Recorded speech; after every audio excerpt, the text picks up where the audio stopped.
Alrighty, so today we're going to talk about this concept of positive marketing as well as really tackle biowriting. So I know that that can be something that's extremely challenging, whether because we have high intake or simply because we feel like we don't have the information or the words available to us to really feel like we're creating effective pet descriptions with those bios.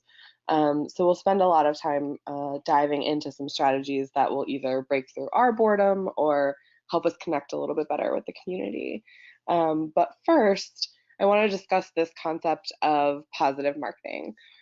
So in the image on the left-hand side of the screen, the dog kind of behind bars, this is an image that I think our community members are habituated to seeing through commercials, through this kind of long history of donation-based guilt marketing that we've used within the field and within nonprofit operations in general to solicit action from the community. So the idea is that people see an animal in trouble or an animal who seems to be suffering, and we are able to drive them to action, typically through donation, through that feeling of either helplessness or, wow, there's this problem that I didn't know about, and if I donate 5 or 10 or $20, I can help be the solution to that. And there's absolutely nothing wrong with driving people to action and having them have that real aha moment and realize that there are animals in their community that need help. However, when it comes to our bigger, broader operations, I think sometimes we have to consider how that message might be at odds with the message of adoption and the message that we want our organizations to be resource centers for the community. The way that we are trending in this field towards being partners with our community members and wanting them to really see us not necessarily as as solely enforcement agencies or as agencies who aren't extremely accessible. I think that we have to consider how all of our messages affect those bigger, broader goals. And so the other example I have on this screen is from Austin Humane Society. And this is actually from several years ago, this campaign. But I love this example because was actually a bit of research, and you'll see a link to an article here on the screen that you can check out. But what Austin Humane Society did was, in an effort to kind of push back against that traditional messaging that was coming out of animal shelters at the time of, here are animals behind bars, we need your help, give us a little bit of money. They wanted to sort of impact their community with more positive messaging. And so they undertook this campaign. And you'll see an example here. There's a bunch of other examples that you'll see in that article, and if you do a little bit of Googling. But what I love about this is it kind of zeroes in on what I think is also extremely relatable for most of our community. So this relationship between owners and pets, this idea of you scratch, I sniff, you throw, I chase, you sleep, I wait, you had a good day, I make it better, you cry, I understand. So really just getting to that human-animal bond, that relationship that we form with our animals. And we land on you pick me, I heart you. And so it becomes not just about a message, maybe about this individual dog, but about this organization in general. We see that they are maybe an organization that understands us as a community member, the relationship that we want to have with our animal. They're also modeling kind of that ideal relationship. So there is that component of education and getting to take a stand on the way that we live with animals. But they're also giving us important information about how they want us to feel about them as a whole. And that by far is a more positive feeling than if they were using images like the one on the left-hand side to kind of define themselves to the community. And why, when we speak about marketing throughout this presentation, what I want us to consider and why this is so important, this idea of positive marketing, is because marketing is really telling the story of all of the work that we're doing and making it relatable and consumable for our community in a way that will still drive them to action. That campaign that you saw from Austin Humane Society, what they measured in the results of that was an increase in things like volunteerism and donations and adoptions, all of those core targets that we all have. And the community really responded to that more positive message. And we'll go on to talk a little bit more about this, but I want to say right up front at the beginning of this that when we're talking about positive marketing, it does not mean candy coating everything. It doesn't mean becoming so Pollyanna and sugary about our messaging that it no longer becomes relatable. Because the truth of the matter is, some of the story of our work is difficult, and we encounter difficult things in our community at times.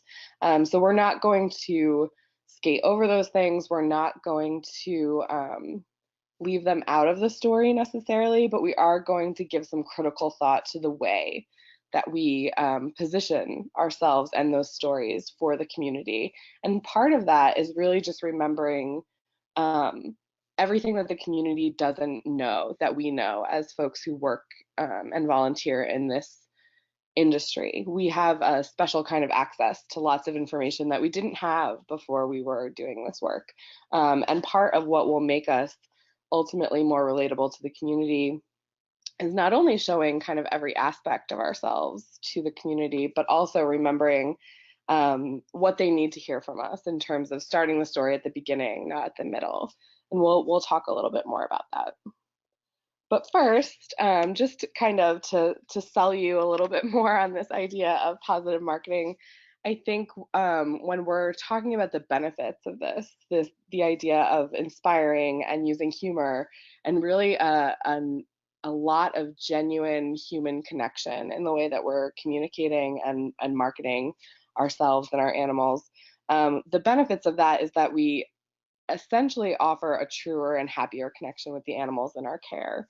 We also get to really drive home this message that our organization respects and cares for the animals that we take in. And I think any of us who have worked or volunteered in this sector for any amount of time have kind of immediately encountered that misunderstanding that the community sometimes has about our work.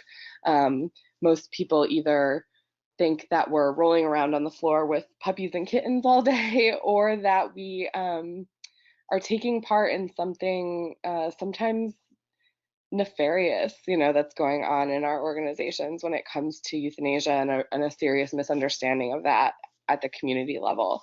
And alongside that, positive marketing and this genuine kind of more transparent messaging helps to limit the opportunity for that undeserved criticism, for that core misunderstanding where the community is disconnected from our actual work. And that ultimately boils down to needing to be able to ask for their help and also provide them with more information, more solutions, more follow-up in the way that we are sharing our messages. And just to kind of back up some of this, I'm a total data nerd, and so I love to have a little bit of research or studies and data underlie any of these concepts, and especially because I think you don't need to take my word for it. I think that there's a lot of information out there that kind of drives home this effort and how it could really benefit us in this field. So this study is from an analysis of 10,000 articles by the New York Times that were shared across the web. And what they wanted to look at were what were the emotions invoked by these articles, what made them these popular articles. And 25% of the articles that were shared had this concept of awe, and followed closely by laughter and amusement. So all of these very positive feelings, and you'll see that they're represented quite largely on that pie chart, including also amusement, just sheer joy, surprise, empathy, all of these things that we do associate with a more positive set of emotions. And then when it came to emotions that were less popular, sadness and anger accounted for only 7% of why people were driven to share articles across the web. And if we really think about this in a kind of boiled down way in terms of how it affects our work, shares of whether it's sharing, pet finder listings or pieces from our website or sharing on social media is driven by emotion. People feel something and they share it because they want others to either relate to it or get involved. And if we are bringing out more sadness and anger, what this study is telling us is that we are essentially probably shooting ourselves in the foot in terms of getting people to share more of our content. But if we can catch them by surprise, if we can evoke awe and laughter and amusement and joy, then there is a much better chance that people are going to share that with their community. And that's how this kind of ripple effect takes place. And finally, when it comes to positive marketing and just kind of the why of why do we need to pay attention to marketing, these statistics have really always stuck with me ever since I saw them. I think in 2015 at the HSUS Expo. This was from an analysis that Maddie's Fund and HSUS and the Shelter Pet Project did of current pet ownership practices and how that relates to adoption. And what they found was that there are around 29 million people every year who are going to get a new pet, but 17 million of those folks are undecided about where exactly they will acquire that new pet. And I think we know at this point that there are so many other ways for folks to get animals other than adoption. So we have neighbors and pet stores and friends and family and lots of other kind of social networks that people acquire pets from. And currently, only around 30 to maybe 35% of pets are adopted from shelters and rescues. And so what this tells me is that 17 million who are undecided, if we could change just a few million of their minds, get them thinking about adoption differently, get them relating to our organizations in a brand new way, it means that ultimately we can increase the number of animals adopted. And that means that we're freeing up more space, more time within our organizations for all of the other things that we need to be able to do on a daily basis. So finally, to really kind of dive into the core of this presentation, I want to just set the stage and say that for our purposes today, when we're talking about bios and pet descriptions, what we're talking about are those pieces that we would use for an adoption listing on Pet Finder or Adopt a Pet. And it typically just really zeroes in on describing that one animal in all of their glory. And then we have marketing pieces, which are sprinkled throughout this presentation. And these are the pieces that may, be about one animal individually, but ultimately function on this higher level of either contributing to the story of our organization or spurring interest in our shelter or rescue in general. And these can be used to both share information and generate interest in a pet, but also really kind of generally give folks a feeling about our organizations. So we're going to dive into the Biowriting side of things right now. And this is just one of my favorite kind of images. I used to have this hanging above my desk when I was doing more adoption counseling in my previous job. And it was just kind of my reminder that these animals, at the end of the day, were really relying on me, as someone who was putting out information in that kind of marketing and communications way to get new people interested in our organization, get new people walking through the door, because ultimately those new people represented new homes. And I think we all feel that pressure at one time or another. And it's real, but also, something that I think we can use to drive us to more success and not to weigh heavy on our shoulders. And then for the purposes of really kind of dissecting Biowriting, we have these quick reference tips. And I think that most of these are fairly intuitive for us, but I think sometimes we just forget. We get very focused on our day-to-day operations and, checking all the boxes and getting things done on our side of the table, that we forget what it's like for the adopters on their side of the table.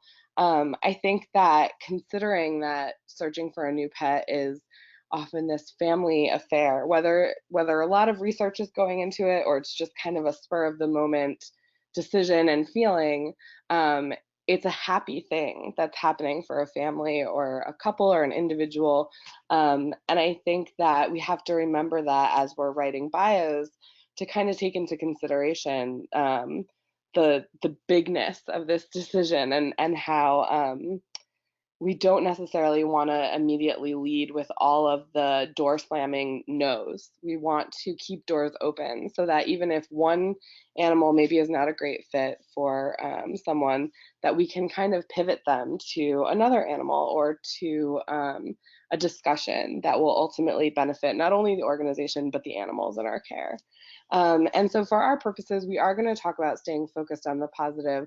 But again, this doesn't mean that we're hiding the truth, that we are not being completely transparent and completely forthright with the information that we have. But it does mean kind of making a decision internally for your individual organization about what information goes into a bio versus what information is better saved for an adoption counseling session. And I have a couple of examples of that. Excuse me, I'm just getting over a cold. So one other thing that I want to just throw out there as a tip that really helped me initially was um, avoiding falling into the trap of generalizations and stereotypes. I think sometimes in the absence of information, we feel like we really need to fill in the blanks and flesh out a bio with sometimes breed-based information, sometimes guesses at an animal's history, because we know that we get those questions from the public. But in the absence of information, making information up is both unacceptable and really not helpful to any of us involved. It's not helpful to the shelter, it's not helpful to the adopter, and I think we have to draw ourselves up short of kind of playing that fill in the blank game when we don't have information. So again, kind of getting to this point where we're talking about adoption counseling versus biowriting, what we do want to do with those bios is tell a story and use that opportunity to inspire a good match. And sometimes inspiring a good match means that we do have to share critical information, like when an animal maybe doesn't want to live with other animals, or there's some piece of known history or behavior that is going to be critical to that matchmaking process. Absolutely, that needs to be included. And we absolutely want to include everyday language and references for folks. And this is the part where we kind of have to try as hard as we can to step out of our animal welfare bubble and really remember what it was like not to know what we know now, and being able to convey information without using kind of our insider speak of shelters and rescues. It also means that we want to be positive and transparent. And again, this doesn't mean everything is sunshine and rainbows and we're not telling the truth, but it does mean that there are typically positive ways to explain even difficult information. And I have a couple of examples of that for you guys. What it doesn't mean is making our bios do too much heavy lifting. And what I mean by that is if there is a more complex set of behaviors that need to be discussed, or a behavior protocol that's going to need to happen with a specific animal, the bio isn't the place to outline all of those kinds of details. Adoption counseling is where we need to be able to share that kind of critical information with someone about how their life is going to look going forward with an animal who has a known set of behaviors or histories that will impact that life going forward. And it also means that we don't necessarily need to focus on restrictions. I think sometimes I read bios that immediately start with all of those big red X's of can't do this, don't do that, no, no, no, no, no. And I think we have to remember that for someone who maybe is engaging in pet adoption for the very first time, or who maybe has had a bad experience with pet adoption in the past, because we know that that occurs as well. Um, Focusing on restrictions immediately kind of contributes to all of those stereotypes that we hear out in the public, like it's easier to adopt a kid than it is to adopt a pet, or I ended up buying my dog because it was too hard to rescue a dog, because of the number of restrictions that were put in place. And obviously this contributes to a much bigger conversation about our policies and adoption in general. But I think it's really important that we're kind of bringing that spirit of openness to the way that we're writing these bios, and hopefully that trickles into the way that we're making our policies. So some really helpful information from Purina and Pet Finder, and there's some studies referenced at the bottom of this slide that you're welcome to take a look at.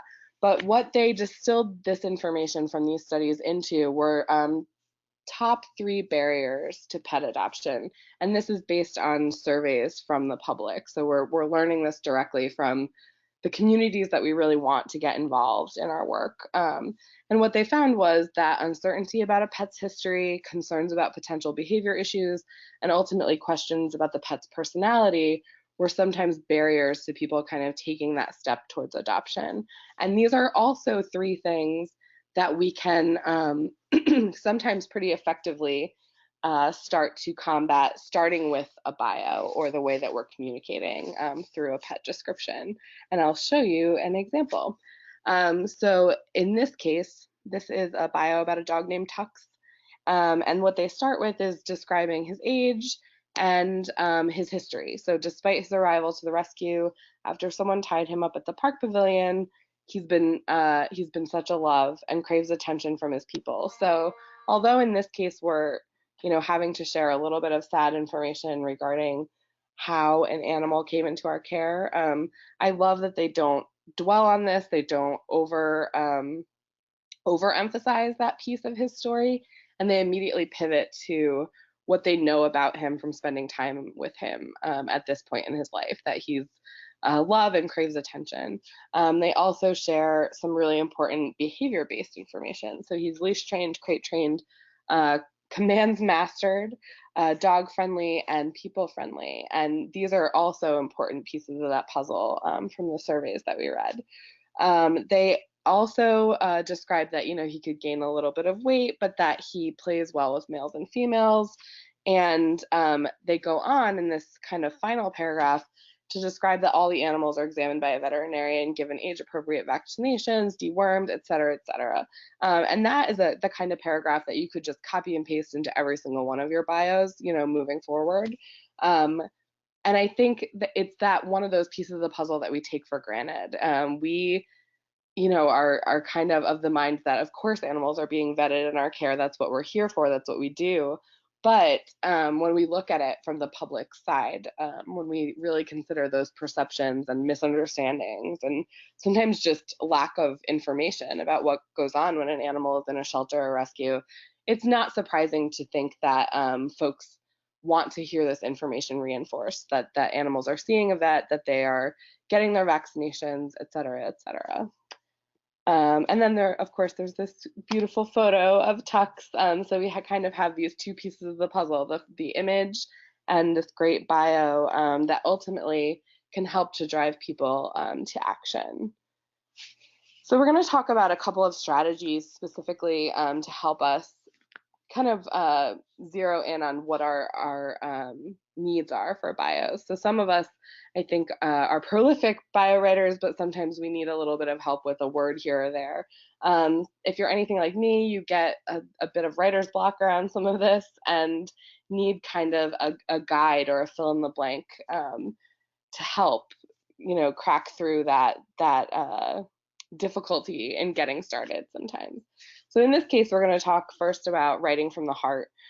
This strategy works really well, I think, for foster homes, someone who's spent a good amount of time with an animal and can focus on transmitting information the way that you would talk about one of these animals to your friends. So again, remembering to speak in a language and using words that are understandable to the public, so not relying on abbreviations and insider speak, but being able to really talk about an animal the way that we talk about our pets.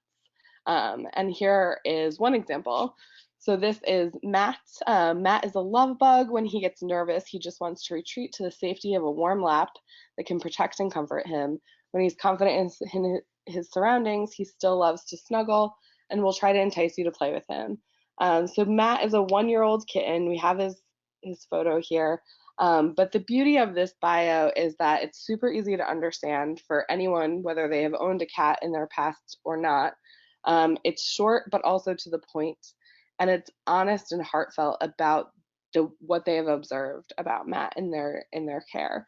And I think that sometimes, knowing what we know in this field, we read this and we say, well, of course, he's a 1-year-old cat, so getting nervous when you're retreating when you're nervous and being confident and snuggly is kind of a no-brainer. This is kind of how we tend to think about young cats who are just exploring the world.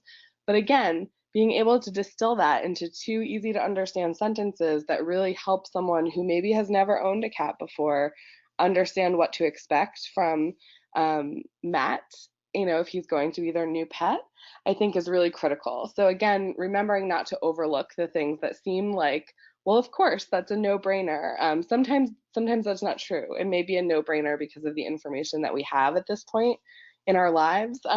But for someone who maybe hasn't had the same access to information that we have, this is brand new information and really, really valuable.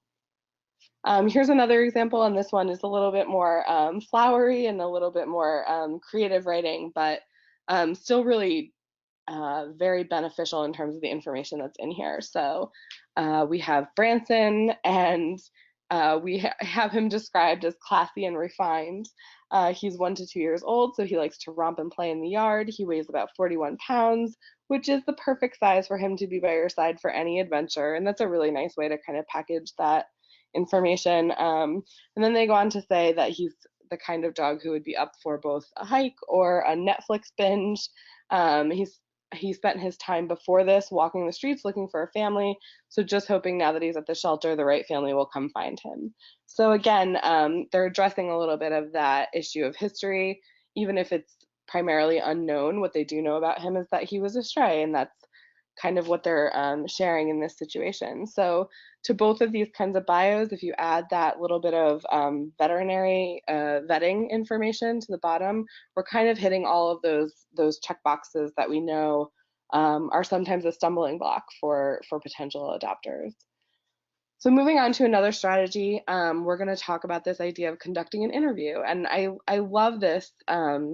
It's a bit more creative and a little bit more really beneficial for social media and that kind of sharing, maybe less so than a pet description on Pet Finder or Adopt a Pet. But I like this strategy for helping to break out of that writer's block or boredom with the way that we've been writing things. And there's lots of different ways that you can do this. So essentially what conducting an interview means is communicating interesting things about an adoptable animal while also inspiring, a different way of looking at it, turning it on its head by having this read like a magazine interview. So we have a couple of different examples here of questions that you can ask and answers that an animal can give. One of my favorites is, when I grow up, I would like to be, and this answer of I can be anything, 10 is the new 2, is one of my favorites ever, because I think it gets to that point that we made earlier about moving away from stereotypes and really zooming in on what an individual animal is really about. Because I think all of us have met animals who are being listed as seniors in the shelter, who, when it really comes down to it, they don't act anything like what we stereotype as a senior.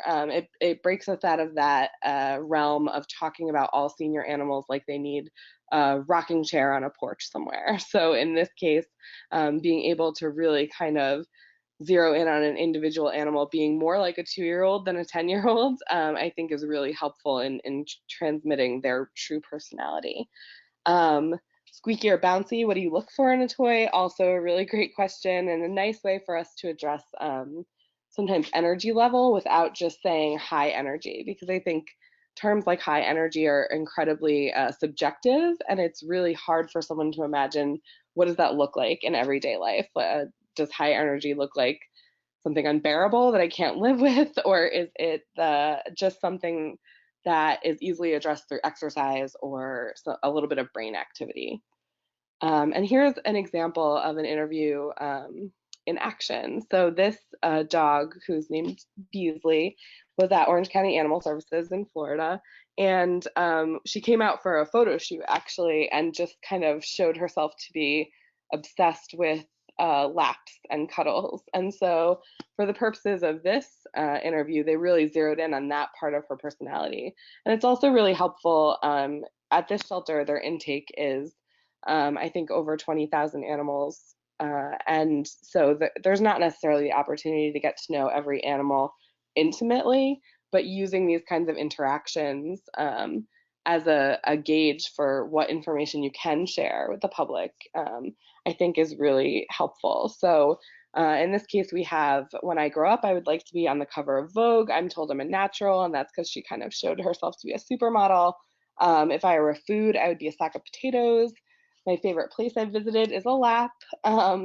Party girl or homebody, home with a book and a lap. So we're really driving home kind of this personality of hers as just a cuddle bug. And then of course being able to include, how someone can find this animal, whether it's an animal ID number or the shelter's location, all really, really important to making these kinds of pieces the most effective.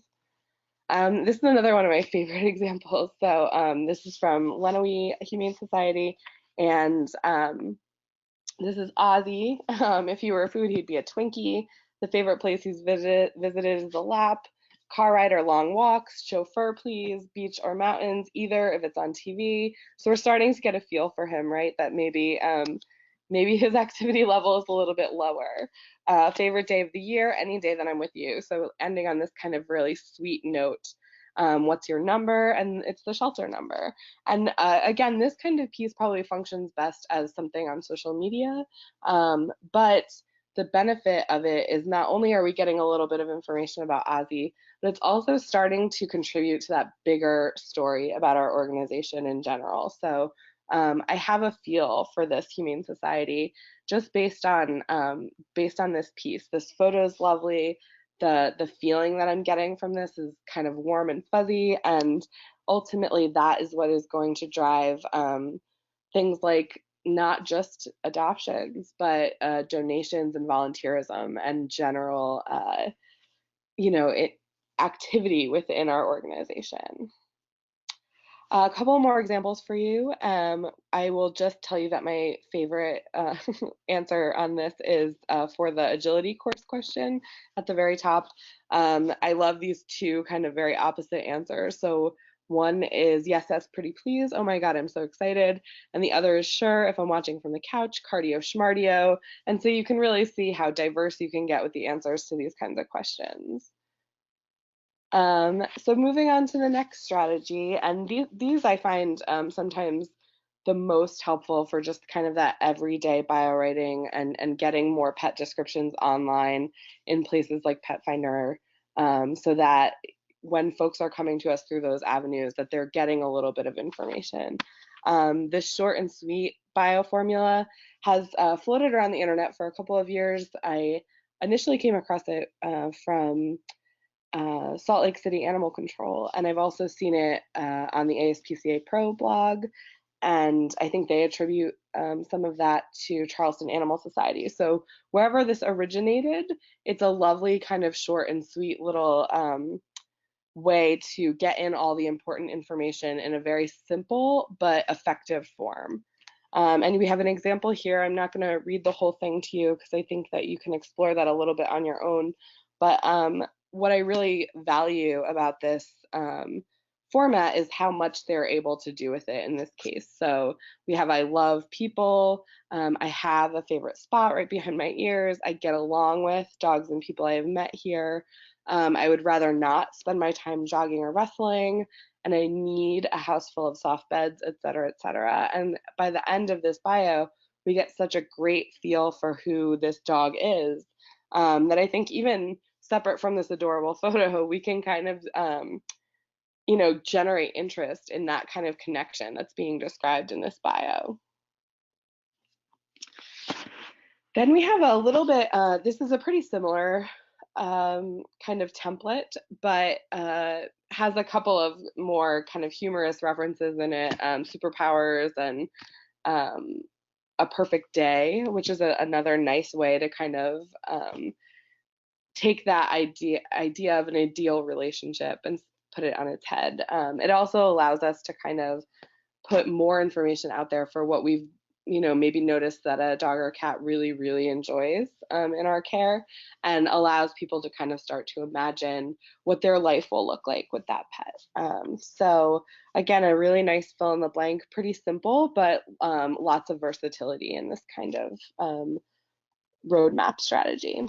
And then we have this more Mad Lib style, which again kind of takes this idea of fill in the blank, but gives you even a little bit more leeway with this. So favorite things, I'm looking for blank in a human companion. I really like this idea of we're constantly kind of describing what we're looking for in our pets, in our potential pets.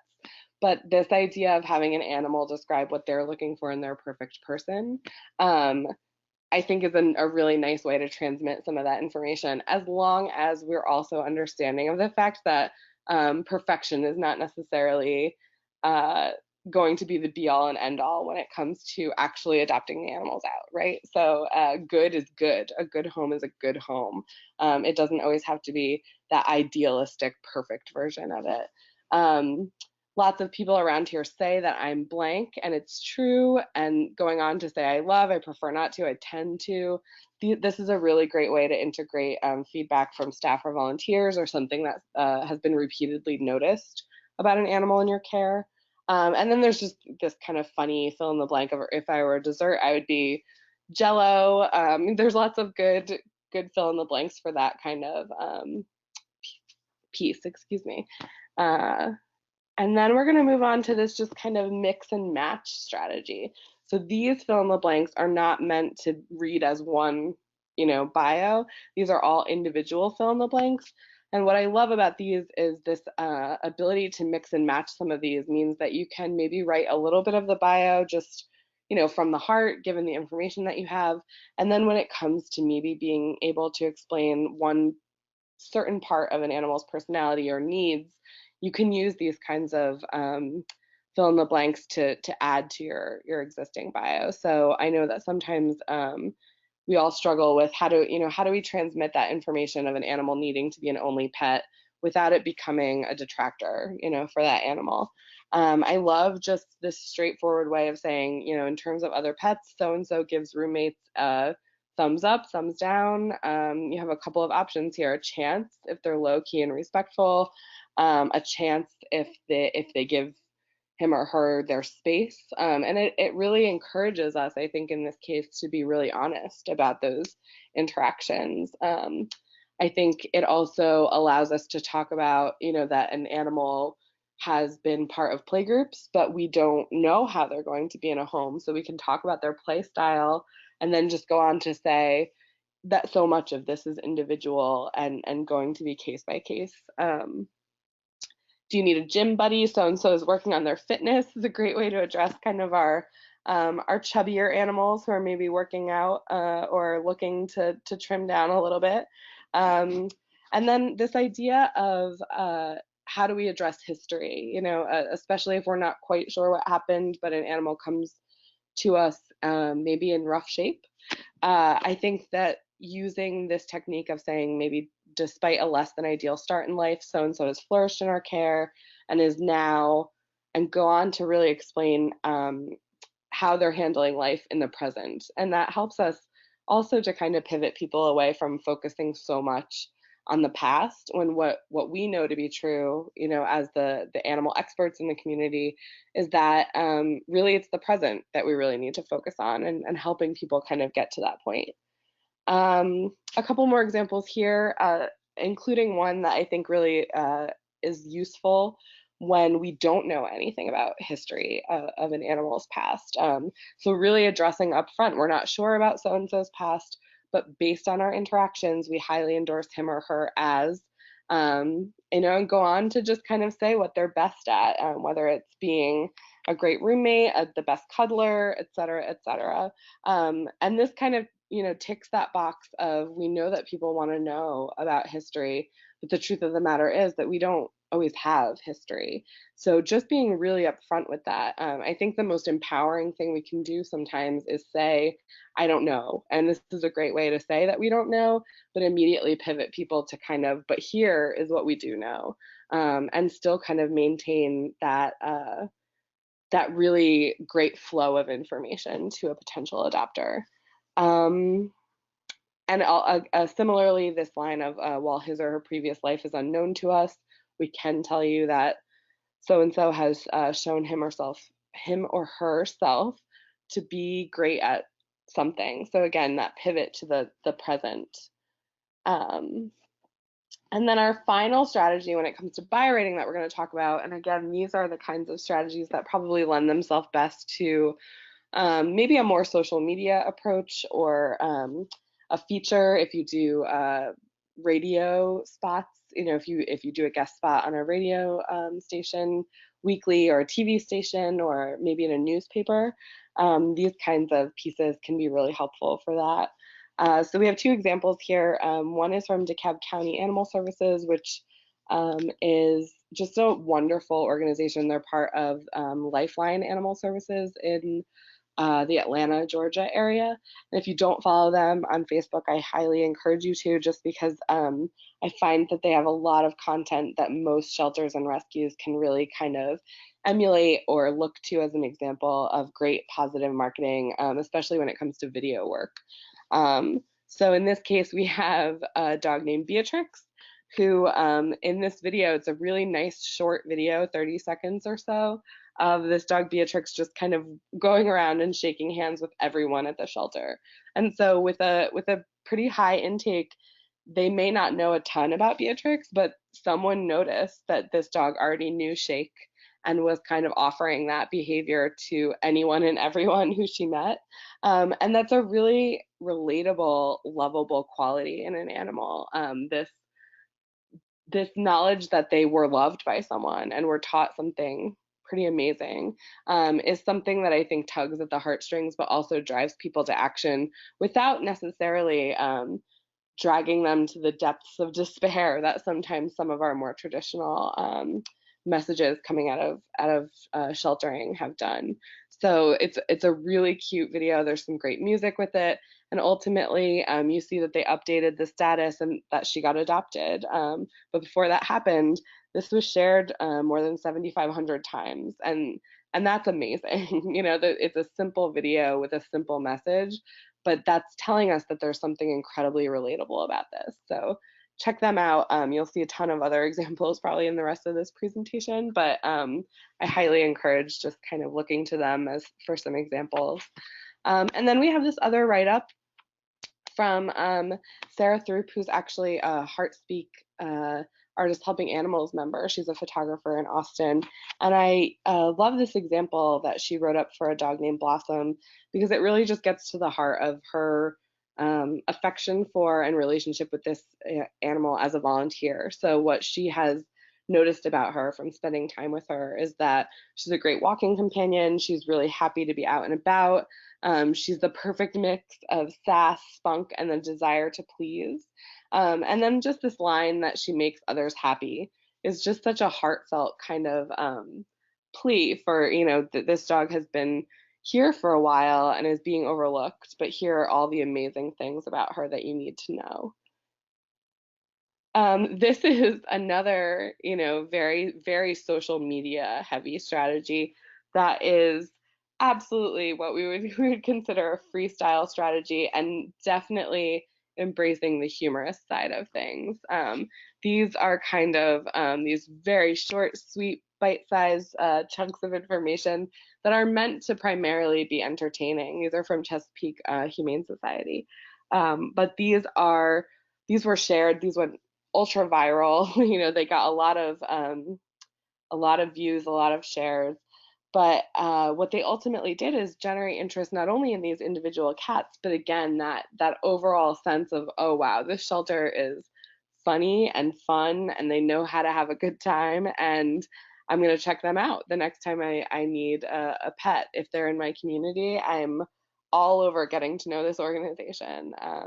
And again, these are really meant to be very, very funny, so don't take these over seriously. But I think that there's something here that really works for that kind of humorous social media experience. And finally, as we're kind of drawing to the close of this discussion of bios specifically, one thing that I've always struggled with is just not using the same words over and over again, which you're probably realizing as you listen to me. But I tend in bios to want to kind of default to words like cute and cuddly and handsome, and I have a hard time sometimes breaking out of that really repetitive way of thinking and writing. And so sometimes having just these adjective alternatives, especially this worksheet, which you'll also find on our website, in our EDU program, on the heartspeak.org website. But these are lifesavers for me when it comes to really just having other tools in the toolbox to be able to describe an animal. And the last thing that I want to say about that, when it comes to how we sometimes feel as the writers of bios versus what it's like to be on the opposite side of things, is that I think sometimes we need to cut ourselves a break.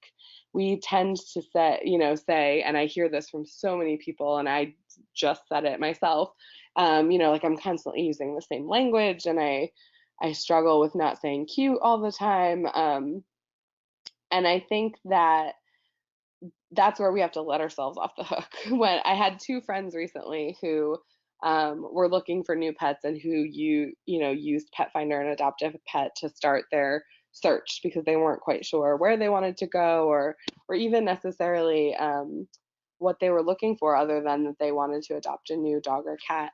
And what they told me about their experience was really interesting, and it was that they didn't necessarily read every single listing on the site, and that's so obvious when I say that, right? Like, no one's going to walk through your organization's pet finder page and necessarily read every single animal that you have listed, because they're looking for something a little specific, right? They're either looking for a dog or a cat, and maybe if they're looking for a dog, they already have a look in mind.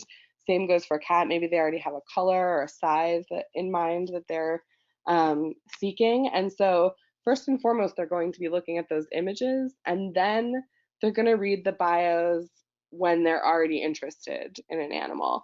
And I say that only to kind of let ourselves off the hook again, of this idea that every single bio we write has to be the most creative, the most unique thing that's ever happened. If you have animals who are similar and they end up having similar bios, that's okay, because the chances of someone reading both of them and then saying, oh wow, these people didn't put enough effort into this bio, I think is a false narrative that we're telling ourselves. I think having a bio on any of our listings is a victory in and of itself, because we know how hard it is to get to that point.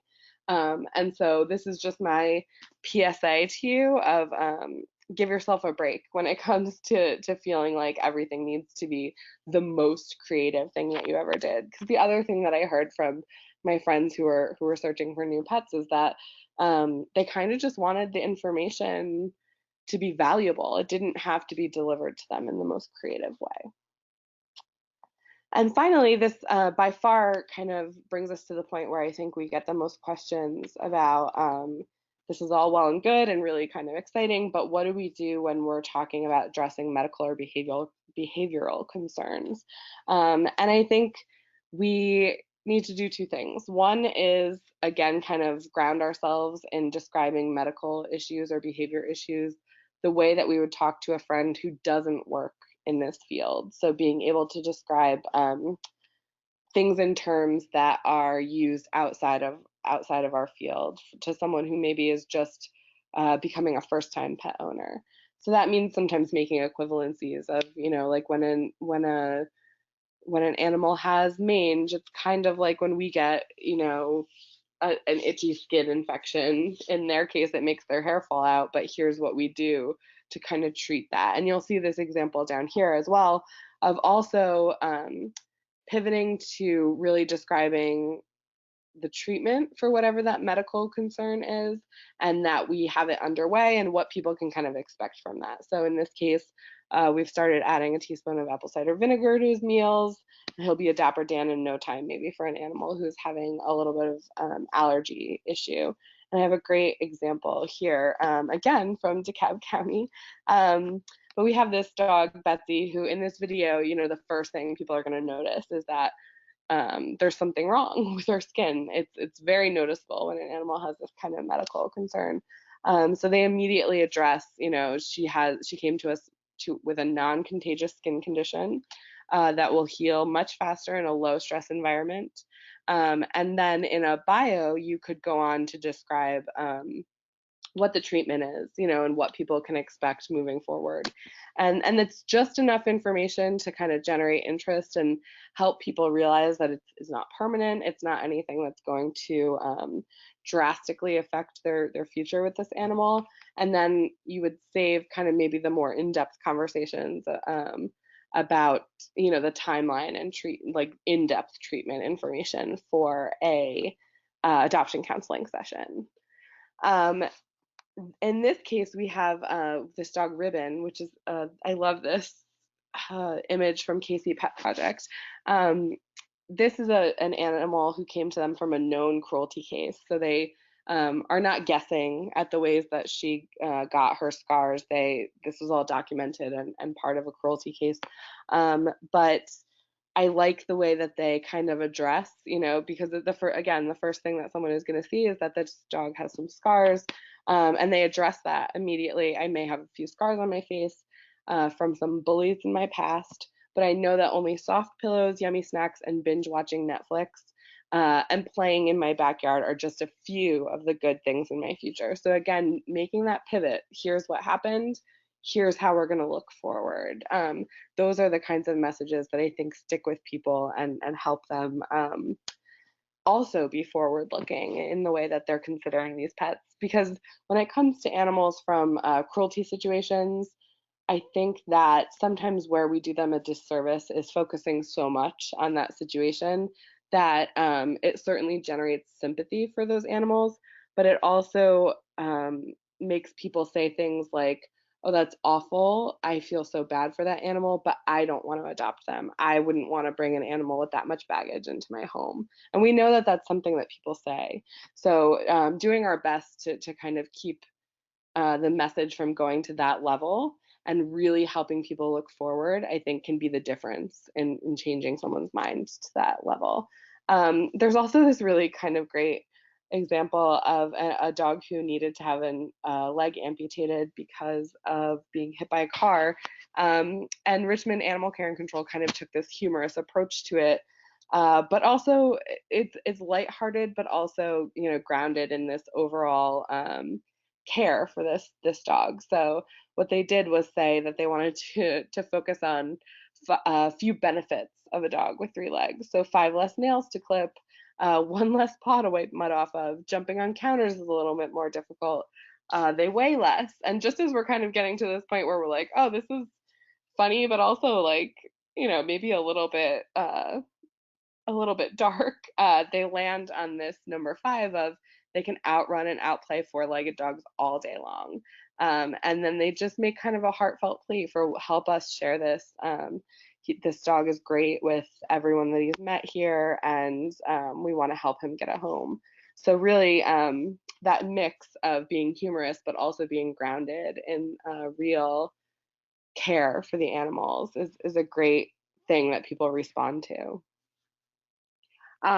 And this example I share, this is another medical-based concern, because I think it's so important for us to make sure that we're updating these posts and these information when we're making a plea to the public of this kind. So in this case, Brandywine is a dog who is 14 years old and has soft tissue sarcoma. So immediately the reader of this post gets a little bit of bad news about this dog, but there's so much heartfelt emotion and care in this post about looking for a very special person who can be kind of her hospice home moving forward, is a really, it's a beautifully written post and a really transparent display of how much the shelter cares for this dog. And what is critical about this is this post was shared quite a bit, so it grew legs, people were sharing it, posting about it. And so the most important thing to do at that point is add this note at the top where it says update, Brandywine was adopted, because the last thing that you want is for people to be frantically kind of whipping themselves into a frenzy and sharing the post and really worrying about what's going to happen to this dog, when you can share that piece of great information, which just adds another layer of kind of beauty and emotion to this piece that ultimately tells you so much about this shelter, as well as really helping this one individual dog. So then when it comes to the behavior side of things, these are a couple of strategies that I've seen work quite well for a couple of organizations.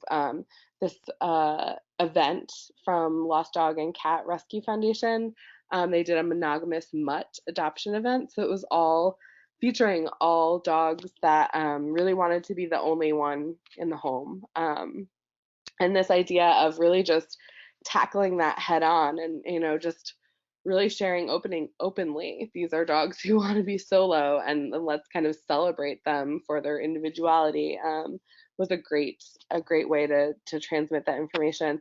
This interview strategy with the cat named Gemma really focuses again on her kind of need to be the only cat in the home, but frames it as, her kind of describing her life as people are her passion. She's too much of a diva, to really live with other cats, but she's still perfectly delightful, and so we get a good amount of information from her. And then this other post was all animals who were, waiting, kind of the long stay animals that they had labeled forget-me-nots. And just allowed this shelter to kind of highlight those animals without also kind of sliming them with any sort of negativity about their long stay status. There's a ton of other resources here that I'll let you guys dive into on your own so that we can move on to just a few more examples of when it comes to the more social media, the marketing side of how some of this information can impact our overall communications, that positive marketing side of things. The first step really comes down to our images. So our images have to be memorable. And that means both super cute images like this one of the kitten being bottle fed, and also this really, really funny one of this cat with the just kind of permanent grumpy face. But both of these kinds of photos open the door to a bigger conversation, to a little bit of joy or awe or laughter that ultimately resonates with the viewer in a way that is going to make our organization more memorable. And this is also my PSA to not let perfect be the enemy of good. So I think some of you probably know that HeartSpeak as an organization was founded primarily originally as a network of professional photographers who are donating their time pro bono to lots of different shelters and rescues across the country. And we've since expanded our programs to include that network of artists, but also to really focus on providing the resources and information to shelters to have them also be empowered to both take better images and really deal with this issue of communicating with the public more effectively. So when I say don't let perfect be the enemy of good, it is to say that we obviously value professional photos and beautiful images, but when it comes to our everyday life and sheltering, it doesn't always have to be the perfect image shot with the best camera. Sometimes it's a good image shot with our cell phone. And sometimes there are things that we would change about images if we had a magic wand, but ultimately they're still so valuable because of the emotion or the moment that they capture. And this is a great example of a dog in Charleston who had advanced heartworm, and I believe they were looking for a hospice foster or adopter for her at the time. But her images, her photos were just not necessarily moving anybody to action at the time. And she was a little bit reserved in the shelter. So there was just that missing element of connection. And in this case, we brought her out for a photo shoot during a little workshop we were doing at the shelter. And she essentially melted into this volunteer's arms. And this is a volunteer from another shelter, so not anybody she had ever met before. She just kind of showed her true self in that moment. This really kind of hot day where, you know, she just had a beautiful moment with this person. And this image was just shot with a cell phone. So, you know, it's just a quick cell phone snap that, you know, if I think if we were too focused on the perfect element of it, maybe we would have said to that volunteer, oh, can you put your phone down? Oh, can you move the leash? Oh, maybe we want to reposition you so there's not that fence in the background. You know, we could get overly hung up on those kinds of details. But the magic of this photo is in the candid moment that was captured, this really beautiful connection between this dog and this person, and all of that other stuff fades away and becomes really unimportant in this moment. And the magic of this is that this kind of image is what got this dog into her hospice home. And so it's again just a message to you that I really want to be loud and clear of. um, Good is good and good is good enough. And don't get hung up on the perfection of things to the point where you're overlooking those kind of natural, amazing moments. When it comes to photos and imagery, I think the other thing that we can do for ourselves is really not be afraid to have staff, volunteers, sometimes ourselves in the photos.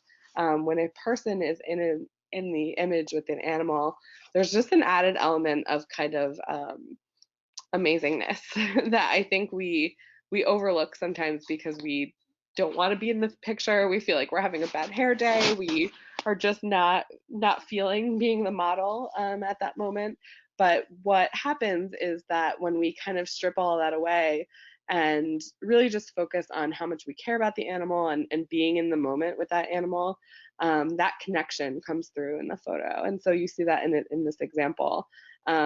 And especially when we are an animal control agency or when we wear a badge, you know, on our shoulder like that, the amount of good that this kind of image does to break down stereotypes and add connection and tell a story about our organization far outweighs, you know, whatever we would be able to do without the person in the photo.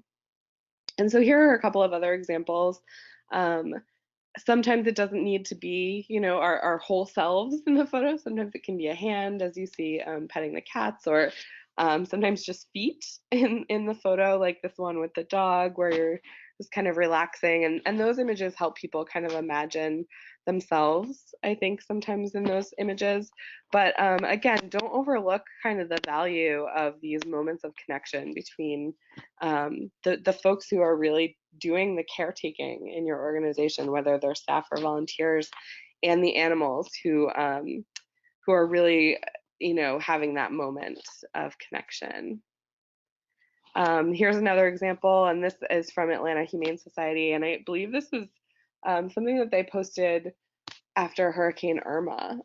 So they were sending a message about transport and just kind of the work that they were doing and the connections that were being made with other shelters in the wake of this natural disaster. And this kind of image of a staff member, you know, just really having a moment with the puppy. This again sends this bigger, broader message that we ultimately can hardly put into words. You know, that it just says more about us as an organization than we would ever be able to say ourselves. Um, when it comes to images, I think we also, in this vein of not letting perfect be the enemy of good, really also again need to focus on those kind of real life moments, the images that we have on our cell phone of our own pets. You know, like this one with the the sunglasses or Snapchat filters, like the way that we live our life with our own pets is so relatable. And so when we have the opportunity, whether it's through foster or dog day out kind of outings, or just a quiet moment with a pet to share that kind of real life connection, I think that there's so much value in that, and that we shouldn't be overlooking those. And again, this image I have in here because we kind of started this presentation off with the dog behind bars image and talking about how that kind of negative stereotype sometimes impacts our work. And then we have this image, which I think kind of counteracts that. Yes, this dog is behind the fence, behind the cage, but this is during a Read to the Dogs program in one of the LA county shelters. And it doesn't matter that this dog is in a kennel. What matters here is this connection that is obviously happening between this girl and this dog. So he is listening so earnestly to what she's reading to him, and this moment far outweighs something like the cage being in the way or being a distraction. And I think I say this only because I think sometimes we establish hard and fast rules for ourselves, like we're never going to take an image of an animal through the bars, or we're never going to do this, that, or the other thing. And this is just to say that there has to be an exception to every rule, right? And in this case, you can see why that connection really does so much to tell the story of this organization and this animal. So the next thing we'll tackle pretty briefly is just when it comes to positive marketing, the other component that we have to consider is finding your voice as an organization. That includes generally promoting our organization at every interaction. So every photo, video, post is an opportunity to really change people's minds, give them some information about your organization as a whole. And that includes transparently sharing information like your statistics, whether that happens on a monthly or quarterly or yearly basis. The value of keeping people kind of in the loop about your progress, or sharing goals that you want to meet for the year and having them be a part of that, makes a true difference when it comes to how they are ultimately going to see and interact with your organization. Part of finding our voice is also, again, just being humans, and that means sometimes being humorous. So we have this example of a piece that functions both as a little bit of information about this dog Lois, but also um, it it becomes this bigger marketing piece that again shows our organization's humor. It's a dating app kind of profile, and it's for this dog who is 8 years old. So the way that they approach this is, as a senior girl, I was nervous creating a profile on here, but the response has been great. I'm a former Esquire model, so my looks always attract a lot of attention. I'd prefer someone without other pets because I'm quite the diva. I'm just a girl standing in front of a family asking them to love her. So in this case, we get both a heartfelt kind of message at the end of things with that I'm just a girl statement, but we also get really valuable information, like she wants to be an only pet because she's kind of a diva. And in this case, again, that's kind of a soft way to deliver that information that can be further discussed in an adoption counseling scenario, but that stays true to this animal, doesn't sugarcoat anything, but uses humor to deliver all of that. This image of the cat just is one of my favorite things ever.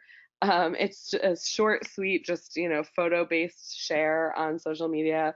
That face you make when Sharon replies all on the company-wide email, and the way that they shared this on Facebook was just with a one-liner kind of on top of this that says "Get it together, Sharon," and it's just one of those things that as people are scrolling through social media, and we all do this at some point in the day where we're just kind of randomly scrolling. This is the kind of thing that makes people stop and chuckle and really kind of consider your organization in this broader context of like, oh wow, that's really funny. They seem to have a sense of humor, and maybe they're going to remember you better the next time they're in the market for a pet. This video of Mittens is a 30-second or so video of a dog just wearing sunglasses on an outing in a photo shoot, and has some great music accompanied with it. And again, we are drawn to Mittens as an individual, but also get a bigger message about this organization.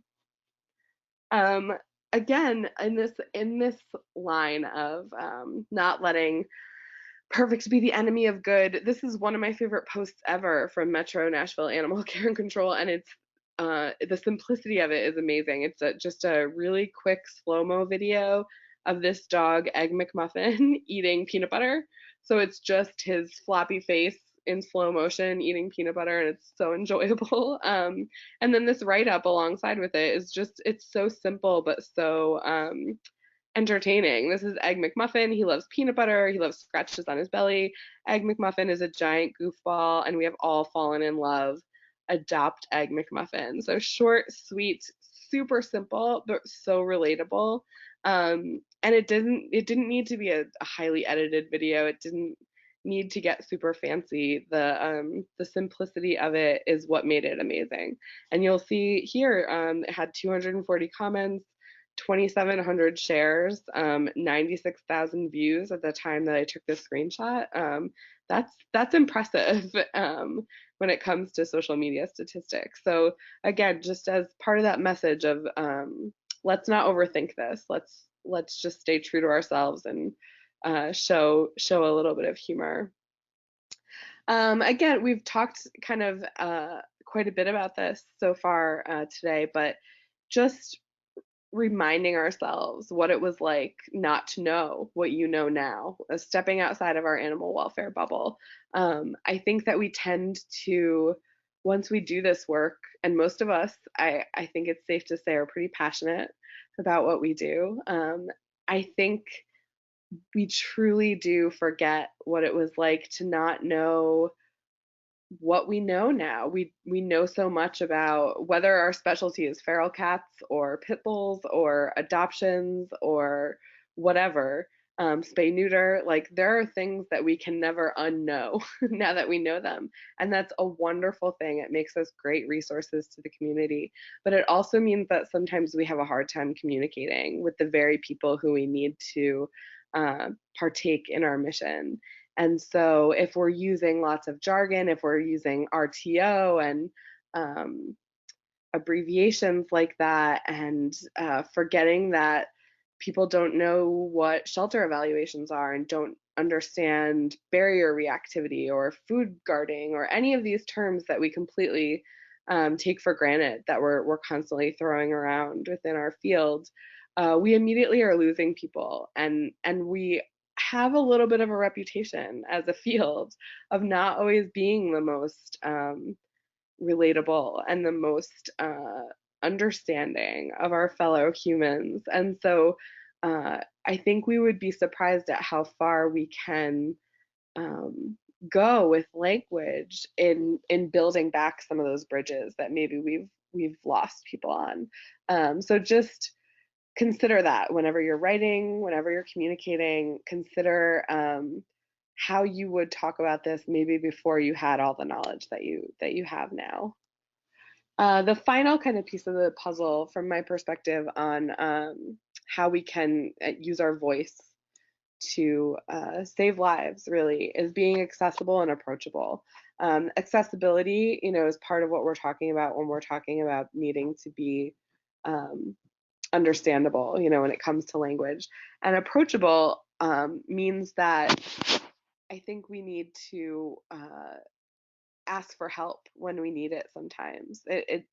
I think we sometimes, as humans in general, tend to think of asking for help as a show of weakness, but really I think it lends credibility to us as an organization when we're able to ask for help and get people involved.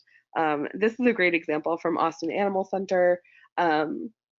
This dog, Mimsy, the photo initially, right off the bat, as a human observer, I think we all have the same reaction. Typically, when I show this in presentations, a lot of folks in the room go, "Oh," there's kind of that awe moment. And I think that that's a very relatable emotion. I think a lot of people who would look at this online on social media would have that same reaction. And rather than shying away from that reaction, Austin Animal Center cut right to the heart of it. So Mimsy's face in this photo breaks our hearts. This velvety little hippo is so soft and gentle. All she wants is to nuzzle and cuddle. Though she hasn't had a chance to meet other shelter dogs yet, she seems very interested. She's under a year old and has so much love to give. Come meet her and turn her little frown upside down. So in this post, they're able to really kind of ask for the public's help in getting Mimsy out of the shelter without ever having to say those words, right? They don't ever have to say, the shelter is a terrible place for animals, so please come save her from us, essentially. And that's what that message does sometimes. We all know what we mean when we say the shelter is a difficult place for animals, no matter how beautifully we build them, no matter how many improvements we make to our facilities and to the care that we give to animals in shelters. We all know that it's never going to be as good as not being in a shelter. And so that there's nothing wrong with acknowledging that. But where we do, I think, sometimes stray is in forgetting that other people don't understand that in the same way that we do. And so we end up kind of sliming our messages as a whole when we say, the shelter is a terrible place, come rescue this animal. Because essentially what we're saying is save the animal from us, when what we want to do is build credibility. And so this is a lovely way of saying, this animal is struggling, please come help her. And we're very sympathetic to her cause, but we're not going to throw our entire organization under the bus. We're going to just kind of approach this in a very human way. And you'll see that this message obviously resonated. We have, again, almost 1,000 shares, almost 2,000 reactions, 270 comments. And again, this is just 18 hours into the post being made. Oops. And finally, I have just a ton of examples of letting your creativity run wild. I'm going to go through these kind of quickly because we're short on time at this point. But there's plenty of stuff here to, beg, borrow, steal, find inspiration in, and see how other organizations are kind of using a really creative approach to get information across. In this example, we're using kind of this magazine layout to transmit information about this individual animal. But again, a piece that is ultimately going to tell this bigger story about our organization. So Jeremy, 7 years old and loving it, would make a great hiking buddy. We have Jeremy's information here and where he's located. He has valuable skills of sit, down, stay, high fives all around. So this guy is sounding super amazing.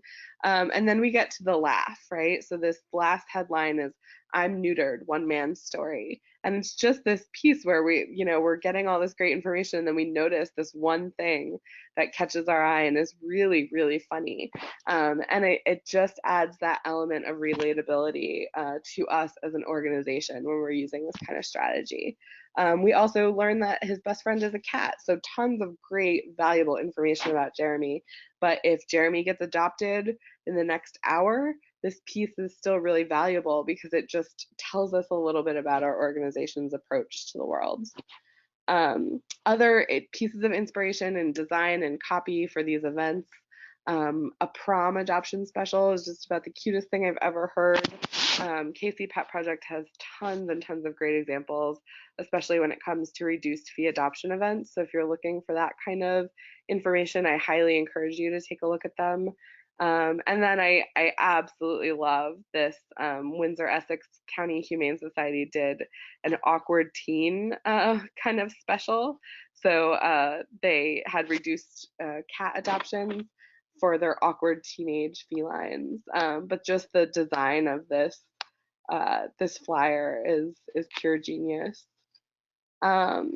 Finally, just a couple more examples of taking advantage of pop culture events or pop culture happenings. So the piece on Dory is a great example from AWL of Arlington, Animal Welfare League, and they do, again, a nice dating app kind of profile here. And then on the other side of this slide, we have Oakland Animal Services really taking advantage of Coachella, and Coachella happening, not too far from where they're located, and really staying on top of trending hashtags and things that are happening around that, so that they could really post about this dog who they named Beyonce at exactly the right time. Tons more examples here from a lot of different organizations. Animal Care Centers of New York City had this Tinder app kind of play on Tinder at Valentine's Day. I love that Placer SPCA did this superhero. Every superhero needs a sidekick. This is a great kind of promotion to do anytime a new Marvel movie is coming out. I think that this is a great thing to kind of take advantage of that moment. Anytime the fall rolls around, pumpkin spice is a great thing to kind of play off of. So that pumpkin spice pets piece is just amazing. And then again, more pop culture stuff. We have this picture of this cat from a Stranger Things promotion, 31st Dates. So they used kind of this pop culture inspiration to convey really important information that Seattle Humane was doing free 30-day adoption trials. So great stuff here. I love this write-up from Humane Society of Silicon Valley. They talk about this dog, Shade, and how she's just so squishable. My favorite line here is objects and photos are smaller than they appear. She's a shorty snorty who's snorting her way around the shelter. These are just great, again, that kind of freestyle from the heart, really quick description, but that is ultimately going to connect with people in a pretty big way. A couple other great examples here. If you haven't seen, I encourage you to check out a couple of the videos recently from Royal Animal Refuge. They have some great short videos. This one was of a dog getting a little pedicure. She's laying on her back, getting her nails clipped, and acting like a total rock star. Oh, and then I have my favorite example of Get It Together, Sharon. So I love it so much, I put it in here twice. And then again, this kind of, I think that there's a couple of great examples out there of how to market animals with grumpy faces or who are legitimately, kind of grumps in real life. There's a pretty viral post that if you Google, I think you'll find Eddie the Terrible was a dog who got marketed as just kind of the worst dog, and in this very humorous but very honest way that really worked for him. In that same vein, I love this example from Atlanta Humane that says, looking for someone to reliably judge you for eating that extra slice of pizza, to stare with disdain in your choice of men, to raise a suspicious eyebrow or two when you skip Sunday morning yoga, Browse has got you covered. So we have this adorable cat and just this really, really funny kind of description. And I'll let you guys dive into this description of coral yourselves. There's tons of great information here, and I don't often recommend writing this much on Facebook, but in this case, they shared so much valuable information about this cat who clearly, they wanted to do a little bit of extra promotion for her. And that's just my kind of final message for you today is I know that when we have high intake at our shelters or a lack of staff and volunteers and just generally struggle with our resources, it can feel like some of this content that we talked about or shared today is unattainable, right? And so what I will say to you in terms of that is whether we're talking about bios or marketing pieces in general, I think it's really important to just put your resources in place strategically. So if you have puppies and kittens who are going to fly out of your shelter without much marketing, then don't write bios for them. Don't spend your time doing anything outrageous. I think it's always valuable to be able to post some photos on social media and stuff like that when you do have those animals, because it helps contribute to helping people understand that they can get puppies and kittens from shelters, that we have a variety of animals. So think about those big picture messages. But when it comes to using your resources appropriately, look at first spending them on the animals who need you the most. So your long stay animals, your animals that you know are getting overlooked or who are running short on time. Feel free to use your most creativity on those animals first, and from there, just be really strategic about how you place your time and your efforts. But this description of coral and these photos, I think, will will give you a good idea of what I mean when I say that. So in summary, we're really just talking about being positive, upbeat, humorous, engaging the broadest possible audience with relatable content, being incredibly genuine, and finding an inspiration from all around us, and that includes from other shelters and rescues. I think sometimes we worry about, uh, needing to be the first one to do something, and the truth of the matter is, uh, I think that for our own communities, we sometimes the message is brand new. Even if you see a shelter across the country doing something similar, reach out to them, collaborate, figure out how what they learned from, and learn from each other. And also remember that sometimes we do have to communicate not so great circumstances, but let's do it with facts and hope and a clear call to action so that we remain that relatable, trustworthy source for our community. Um, Here's a couple of examples of just some resources that I think will continue to help you. We have a program that you can find really easily on our site called the EDU program that digitizes a ton of different resources and information. We have some videos, we have a lot of PDF guides, and then a ton of tools like overlays for photos and templates, and a lot of Biowriting material that you are free to take advantage of. It's all free. So please go there and check that out, including a cell phone photography guide and a lot more on Biowriting. Um, and that's it for today. This has been my pleasure. I'm really happy to have been able to talk to you today. My name is Caitlin Quinn, and I'm the Director of Operations for HeartSpeak. And again, you can find all of our resources online at heartspeak.org. Just don't forget those two S's in the middle, HeartSpeak. And this is my direct email, and I'm happy to always answer questions and hear from you, whether it's to share a success or a struggle, or kind of show us what you're up to. I would be more than happy if you reached out to me. So thank you again for your time, and I hope that this was helpful.